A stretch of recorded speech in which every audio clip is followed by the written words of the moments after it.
apa kabar Sobat Brida? Salam inovasi. Kesempatan ini bersama saya Halimah atau biasa sering disebut Mimin Brida yang akan membawakan segmen High Inovasi, Highlight Innovation pada beberapa menit ke depan.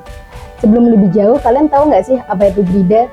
Jadi Brida itu adalah Badan Riset dan Inovasi Daerah yang lebih disingkatnya tim yang fokus untuk pada riset dan inovasi, terkhusus pada daerah Provinsi Jawa Tengah. Dan tahu nggak sih Brida itu ngapain? Brida itu bergerak di bidang apa? Sesuai dengan namanya, mereka bergerak pada dunia riset dan inovasi.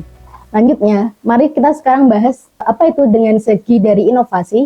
Setiap tahun Brida Provinsi Jawa Tengah mengadakan event yang dinamakan dengan Krenova, Kreativitas dan Inovasi Masyarakat, dan ada juga PIM, Penjaringan Inovasi Masyarakat. Nah, flashback dulu sebentar. Krenova sudah terlahir sejak tahun 2010 loh. Sampai tahun 2023 ini, kami berhasil menjaring inovasi sebanyak 1.811 inovasi. Dan inovasi-inovasi tersebut sangat keren dan tersebar di 35 kabupaten kota di seluruh Jawa Tengah. Oh ya, di tahun 2024 ini, kami mengadakan lagi Lomba Krenova dan PIM pada tahun 2024. Temanya pun nggak main-main. Tema Krenova tahun ini adalah peningkatan perekonomian dan kesejahteraan masyarakat yang berdasaing melalui inovasi teknologi. Sedangkan untuk PIM-nya adalah pengembangan inovasi masyarakat untuk mendukung ekonomi sirkular berbasis kemandirian pangan dan energi. Penutupannya sampai tanggal 31 Mei 2024 loh. Buruan daftar, ada banyak hadiah menarik dan fasilitas yang akan didapatkan untuk inovator Jawa Tengah. Untuk kalian yang tertarik, bisa langsung saja daftar di pindah.jatengprof.co.id. Mimin kasih tahu nih ya, ada 1.811 inovasi yang kami punya. Kami telah memilih inovator hebat dari Jawa Tengah yang berasal dari kabupaten yang kita kenal sebagai Kabupaten Lereng Sindoro atau Surga Tembakau. Mana lagi kalau bukan Temanggung. Dan sekarang, yuk mari kita langsung saja ngobrol dengan salah satu inovator Jawa Tengah. Beliau adalah Mas Ganit yang membawa inovasi drone pertanian.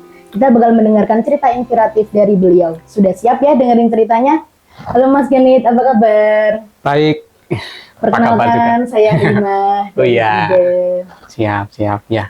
Jadi Sobat, Mas Ganit ini adalah inventor pemenang utama Krenova Provinsi Jawa Tengah. Dulu gimana sih Mas awal mula membuat inovasi drone pertanian ini? Kalau bercerita tentang awal mula, berarti kita flashback lagi ya ini ya, mengingat-ingat masa lalu ini. Jadi gini, pada awalnya itu dulu saya itu hobi, cuman hobi Mbak. Jadi hobi mainan pesawat-pesawatan itu. Dulu kan anak kecil seneng banget dengan pesawat-pesawatan lah. Dan cita-cita tidak kesampaiannya, tidak bisa bikin pesawat beneran. Nah, makanya ini saya kemarin dulu itu pengen bikin pesawat. Nah, saya bikin pesawatnya saya awali dengan bikin pesawat aeromodeling. Tadinya itu pesawat aeromodeling, menjadi hobi, semakin tertarik, dan di situ setelah sekian lama saya itu terbesit aeromodeling ini bisa tidak untuk dimanfaatkan gitu. Nah, setelah saya pikir-pikir, kebetulan saya juga pernah sekolah di STM Pembangunan SMK 1 yang ada di Temanggung di sini. Itu basicnya dunia pertanian. Nah, di sana saya compare karena saya punya basic di pertanian. Iya, saya compare. Pada waktu itu yang terbesit sebelumnya malah ini, Mbak, mapping untuk pembacaan pemetaan pertanian.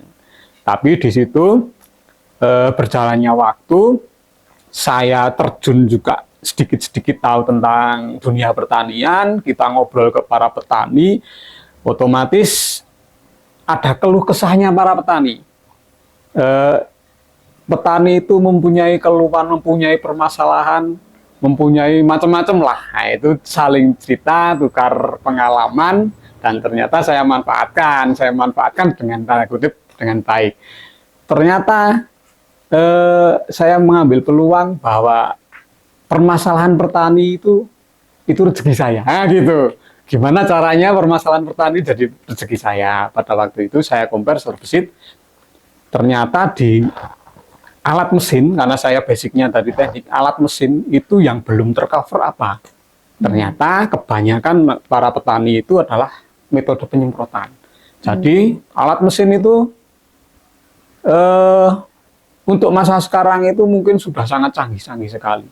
Tapi untuk penyemprotan, metode penyemprotan itu masih mereka menggunakan manual. Jadi tidak seimbang. Nah, saya melirik itu gimana caranya untuk mengcompare antara dunia pertanian dengan dunia teknik penerbangan ya istilahnya. Remodeling itu bisa digabungkan. Nah, itu saya mengambil ide untuk membuat drone karena pada masa sekarang kok sebenarnya pesawat tadinya pesawat, tapi kok sepertinya kok lebih mudah untuk diaplikasikan menggunakan drone. Makanya saya ingin bikin drone untuk pengaplikasian di compare teknologi penyemprotan. Nah, pada waktu itu juga kebetulan ada teman-teman sehobi air modeling itu juga buat kita ajak ngobrol itu juga enak, kita ajak untuk kerjasama juga enak gitu kan. Nah, saya rangkul lah teman-teman itu, dan kebetulan juga saya pada waktu itu diperkenalkan oleh Pak Dandim Temanggung yang terdahulu Bapak Yusuf, terus sama Pak Andi yang dia juga hobi tentang dunia penerbangan, tapi dia basicnya pesawat beneran ya. Nah itu ternyata support. Ya sudahlah, ternyata si Pak Yusuf juga punya ide serupa seperti itu. Nah, itu sangat kebetulan sekali ya, namanya kebetulan, nggak tahu ya, kebetulan sekali. Ya sudahlah, kita projectkan, jadilah kita riset di drone pertanian. Itu tahun berapa ya, tahun 2017 apa 18 nih nggak salah. Jadi belum di Indonesia, mungkin di Indonesia itu belum ada drone penyemprot, itu belum ada, yang bikin istilahnya belum ada. Nah itu kalau sedikit flashback kenapa saya jadi ada inovasi drone seperti itu. Tahun 2018 itu kan berarti mulai terciptanya ide bersama teman-teman ya Pak? Betul. Dari tahun 2018 itu mulai dirancang atau membuat konsep terlebih dahulu atau bagaimana? Ya kalau itu proses ya Mbak, ada prosesnya. Yang namanya kita mau bikin sesuatu itu pasti ada prosesnya, ada tahapannya. Ya pertama ya memang konsep harus ada dulu ya, kemudian perekrutan. Nah, perekrutan itu saya tidak bisa kerja sendiri, Pak. Jujur saja. Iya. Maksudnya tim lah, bukan kalau pegawai kayaknya saya juragan ya, bukan lah. Tapi teman-teman.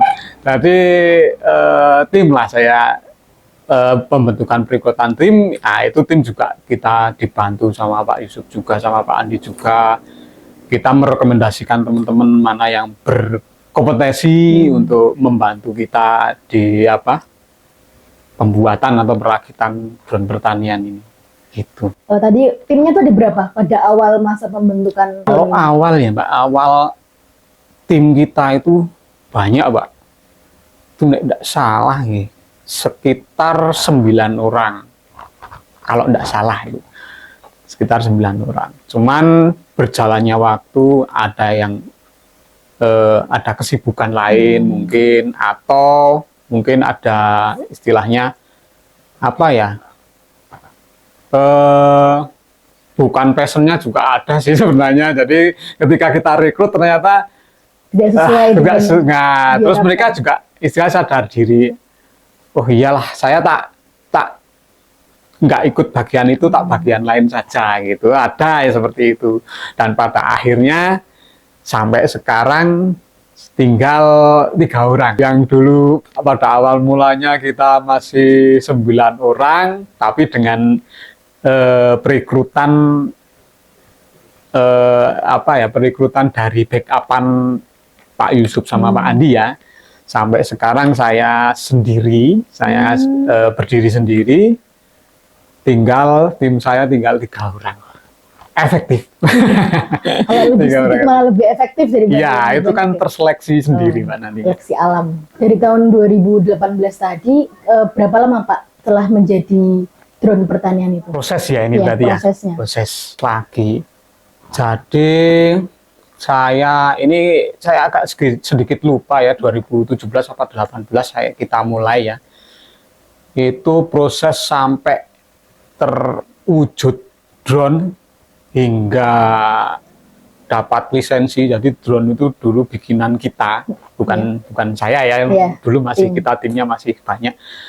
Bikinan kita itu sampai tersertifikasi di Kementan dulu. Nah, sampai kita berasumsi kita goal berhasil itu ketika kita lolos di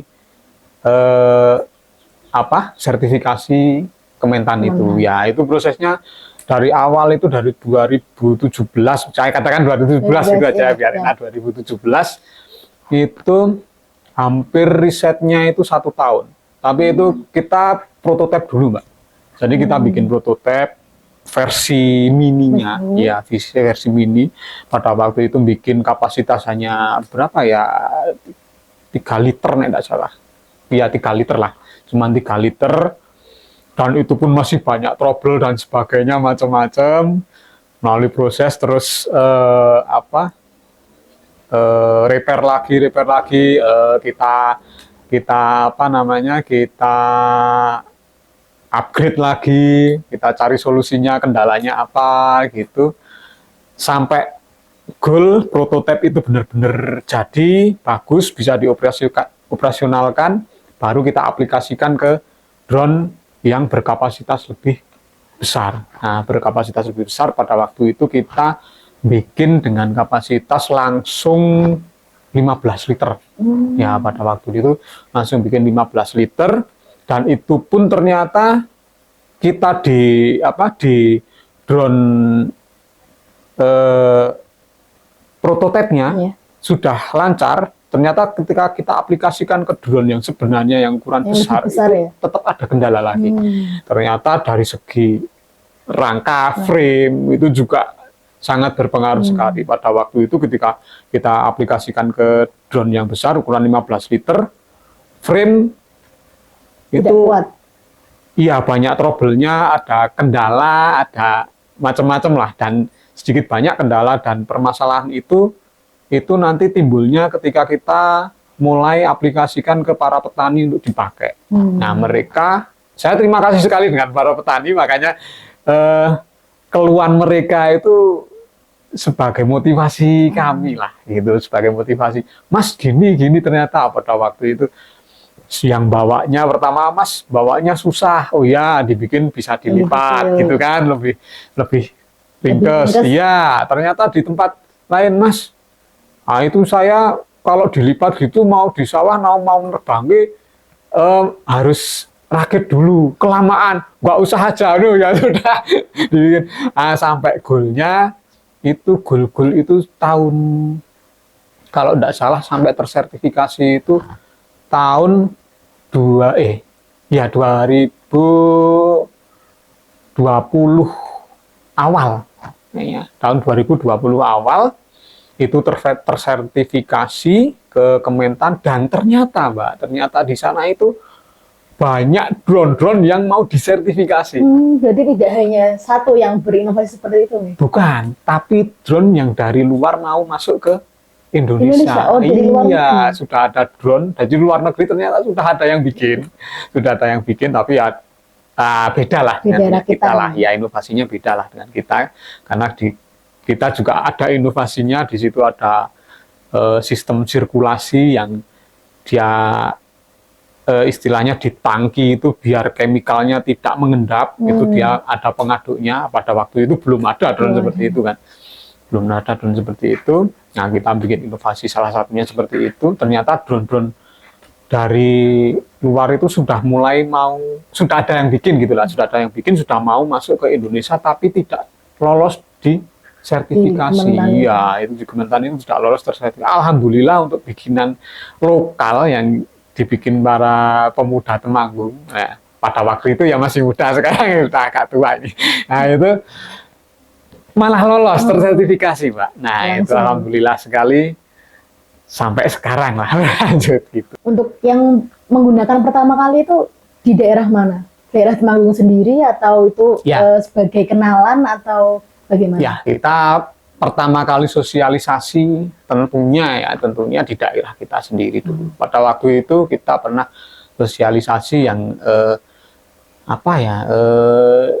di Mandigani apa ya, dipelopori mungkin ya sama Pak Yusuf, yang dia juga basicnya seneng dengan pertanian. Itu kita demplot untuk penyemprotan tanaman bawang. Ya, itu di lereng, itu malah susah Mbak, karena di lereng Sumbing. Ya, di lereng Sumbing yang kontur tanahnya itu tidak seperti di tempat-tempat di daerah lain yang hamparan luas rata, itu enggak, tapi konturnya itu naik turun naik turun. Itu juga sebagai tantangan kita, gimana caranya drone penyemprot pertanian ini tetap dapat digunakan atau difungsikan walaupun kontur tanahnya tidak rata. Ya, pada waktu itu kita dapat tantangan seperti itu. Pada akhirnya dikasih berbagai macam sensor untuk menyesuaikan ketinggian. Dan alhamdulillah untuk metode penyemprotannya berhasil, bisa kita katakan berhasil. Cuman pada waktu itu demplotnya hanya baru sekali dan belum ketemu chemicalnya. Jadi karena itu memang hal yang baru, chemicalnya otomatis beda. Chemical yang dibawa ke drone, yang disemprotkan drone itu beda. Mungkin perbedaannya kalau komposisinya mungkin hampir sama ya, cuman konsentrasinya mungkin yang beda ya. Pada waktu itu masih bingung, kita belum punya panduan patokan untuk penyemprotan tanaman menggunakan drone, chemicalnya seperti apa kan gitu. Tapi untuk keseluruhan tujuan kita adalah pengaplikasian penyemprotan itu sudah sangat layak sekali, sudah berhasil. Seperti kita tahu drone itu kan besar ya Pak, dan beratnya mencapai 15 liter, itu untuk airnya sendiri. Itu kalau di daerah, maksudnya untuk yang dipakai masyarakat, itu yang mengoperasikan sendiri siapa? Atau teknisi dari sini, atau memang mereka diajarkan untuk mengoperasikan drone tersebut? Ya, kalau untuk pilot, ya kalau istilah kita di dunia penerbangan ya, walaupun ini RC kan pakai remote, tapi tetap dikatakan pilot ya. Jadi untuk pilot itu nanti kalau gini aja, mungkin yang sudah saja ya Mbak, yang sudah saja itu kebanyakan mereka meminta untuk dilatih. Nah, karena mereka minta untuk dilatih, ya kita otomatis harus menyediakan pelatihan juga. Iya. Jadi mereka keingintahuannya sangat tinggi ya? Betul. Jadi sebenarnya ya memang para petani sebenarnya move on lah, ibaratnya untuk teknologi itu mereka sebenarnya menerima, Tapi ya kadang sedikit informasi saja, kurangnya informasi, jadi mereka kadang agak ragu. Sebenarnya kalau keinginan itu banyak sih sebenarnya di para petani. Nah itu kita menyediakan tim juga, ya salah satunya saya jadi gabung juga di timnya itu untuk pelatihan menerbangkan drone penyemprot ini. Dan itu pun nanti kita bisa bantu sampai, kalau diperlukan itu bisa sampai ke sertifikasi pilot drone. Ya itu memang dilisensi. Diperlukan. Ya, kalau diperlukan dilisensi. Tapi itu nanti kan Mbak. Untuk pelatihan itu nanti kan beda bidang lagi kan gitu. Itu nanti kita ada obrolan lagi yang lebih lanjut untuk pelatihan. Tapi untuk yang drone produk saya ini include pengoperasian. Jadi saya latih setelah mungkin mau mengoperasikan drone saya, atau mau membeli atau mau memakai gitu, nanti saya include pelatihan pengoperasian. Tidak sampai sertifikasi tapi Pak. Nanti untuk sertifikasi ada tingkat lanjutnya lagi, dan ngobrolnya sudah agak sedikit berbeda gitu aja. Terus setelah ada masyarakat yang pakai, apakah banyak masyarakat juga yang tertarik dengan drone pertanian ini sehingga meminta dibuatkan atau pesan di sini? Kalau perkembangan dari dunia pertanian dalam bidang penyemprotan, pemakaian drone semprot ini itu sangat dibutuhkan juga, sangat dibutuhkan para petani dan sangat tepat guna. Namun kan seperti saya tidak menutup kemungkinan karena di situ ada peluang usaha, peluang bisnis yang mungkin dilirik negara lain atau dilirik pihak lain yang tertarik untuk turut membuat seperti itu saya tidak menutup kemungkinan pasti banyak sekali. Cuman kita lihat saja untuk masa sekarang saja drone pertanian itu sudah semakin banyak sekali. Dan itu saya juga ya tidak pusing, nah istilahnya tidak pusing, saya pesanan juga ada, semakin banyak orang yang pakai, otomatis akan istilahnya kemungkinan saya akan memperbaiki drone itu semakin banyak gitu aja. Karena memang digunakan, Pak. Jadi para petani sangat tertarik sekali dengan metode penyemprotan drone ini karena memang sangat efektif dari segi waktu, biaya, terus hasil itu juga sangat bagus sekali. Dan para petani paling menjadi perhatian mereka itu untuk memakai drone penyemprot ini karena susahnya mencari tenaga kerja penyemprot, Mbak. Sebenarnya itu, Mbak. Jadi mereka itu kenapa beralih ke drone itu karena mereka sangat sulit sekali mencari tenaga penyemprot. Iya, makanya mereka wah ini ada alat seperti ini mereka bagus sekali. Iya. Jadi mungkin ya akan semakin berkembang untuk dunia penyemprotan menggunakan metode drone ini mungkin. Ya, gitu, Mbak. Kan setelah sukses dan digunakan di masyarakat, pernah mengikuti lomba atau apa yang ada di provinsi atau di kabupaten yang mengajukan inovasi drone pertanian ini, Pak? Ya, pernah saya dulu tahun berapa ya habis corona itu habis corona tahun 2021 ya 2021 itu sebenarnya saya sudah lama kebetulan dari pihak Bapeda daerah Bapeda Temanggung baru tahu setelah saya sekian lama baru tahu bahwa di Temanggung ada yang berinovasi tentang dunia drone pertanian. Mereka bersimpatik, terus mereka mencoba menghubungi saya untuk diikut sertakan dalam lomba Krenova tingkat kabupaten pada waktu itu. Ya pada waktu itu saya juga masa transisi dari yang tadinya dari timnya 9 tadi. Iya, yang 9 tadi, terus saya transisi untuk mandiri, berdiri sendiri, untuk usaha sendiri. Itu kebetulan juga pas diminta untuk diikutkan serta dalam lomba Krenova itu. Nah, itu saya anggap ini satu peluang untuk untuk mensupport saya atau usaha saya nantinya kalau tadinya belum ada gambaran akan punya usaha di bidang drone ini kan. Nah itu saya harapannya itu mungkin bisa mensupport ya sudahlah oke Pak saya mau ikut untuk lomba Krenova, saya mohon bantuannya, mohon supportnya, gimana saya kurangnya gimana agar saya bisa maksimal dalam mengikuti lomba itu pada waktu itu. Dan supportnya dari pemerintah ya itu sangat istilahnya sangat membantu sekali, sangat maksimal lah. Terus pada akhirnya sampai tingkat provinsi, ya sampai tingkat provinsi, dan akhirnya juga kebetulan saya menjadi pemenang utama pada tahun 2002, ya tidak salah, 2022, ya 2022 tidak salah. Iya, Pak. Iya, 2022. Apa mau diambil? Tidak usah gitu. 2022 tidak salah. Nah itu sampai sekarang. Nah kemarin juga sempat di kontak untuk ikut tingkat nasional, tapi saya kurang tahu, mungkin ada kendala,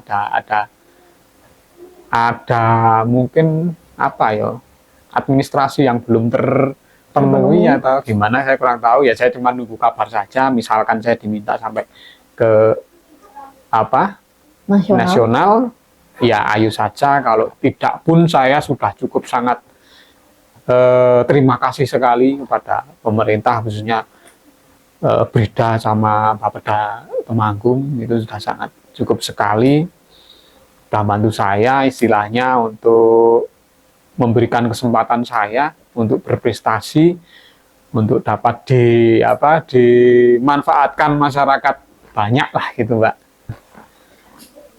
Yang didapatkan setelah ikut lomba Krenova itu apa, Pak? Setelah menjadi pemenang utama tadi. Yang didapatkan hadiah pertama. Karena saya menang ya, jadi hadiah, tapi hadiah itu kan bonus, Pak. Iya, Ya, bonus, Pak. hadiah itu bonus. Gitu, ya, selanjutnya ya pastinya ilmu yang saya dapat, Pak. Ilmu salah satunya kan pengalaman ya, ilmu yang saya dapat, pengalaman, kesempatan, relasi,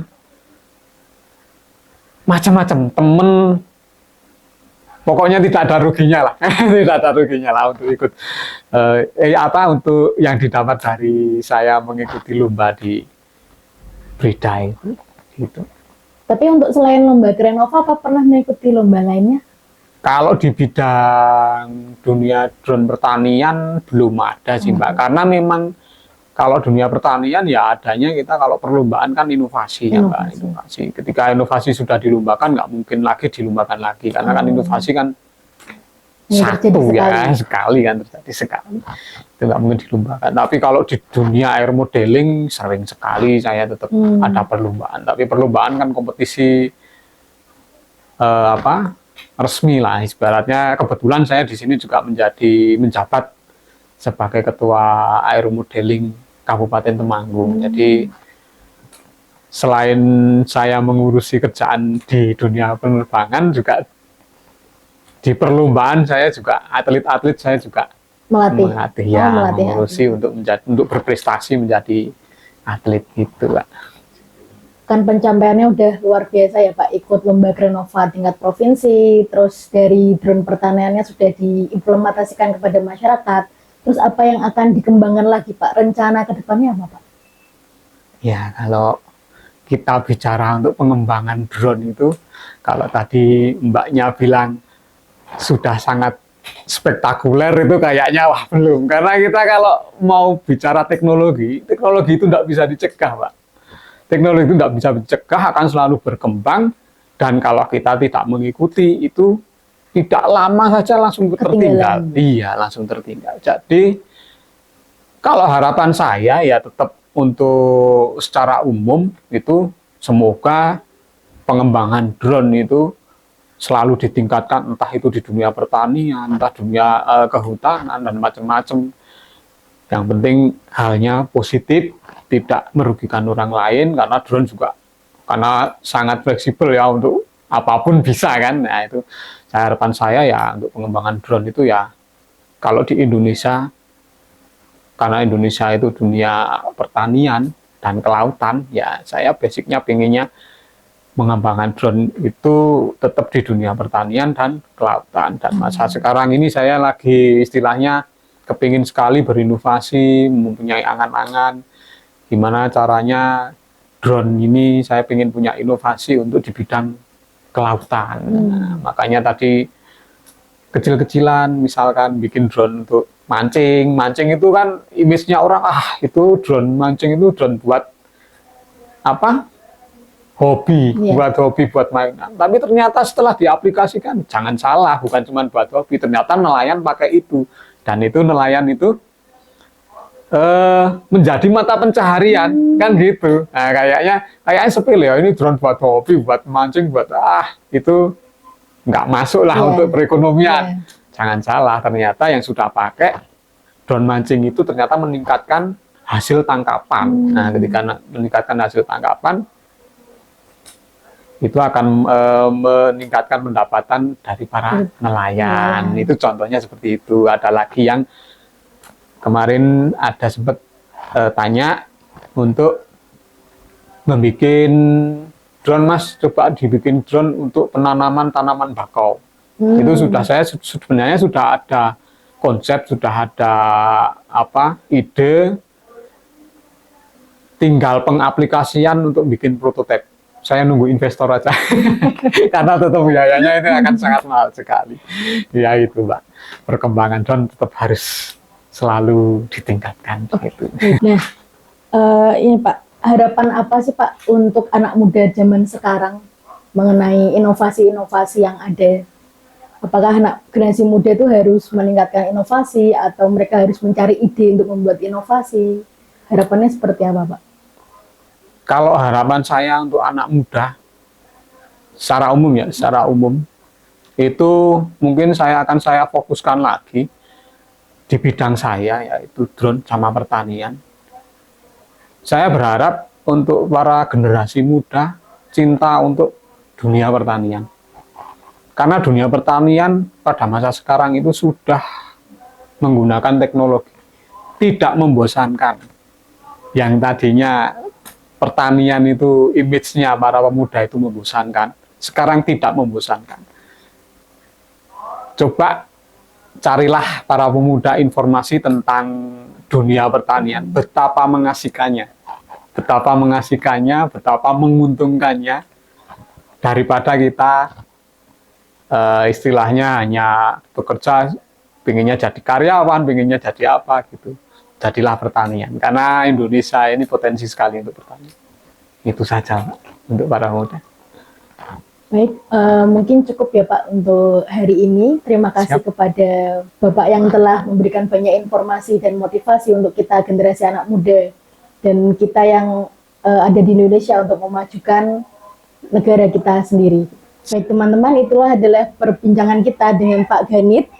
Jangan sampai kelewatan dengan segmen-segmen inovasi-inovasi kita selanjutnya.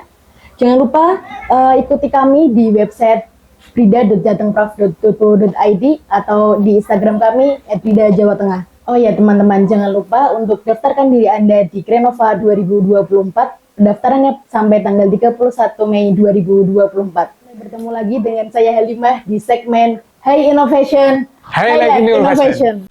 Like, comment, and subscribe.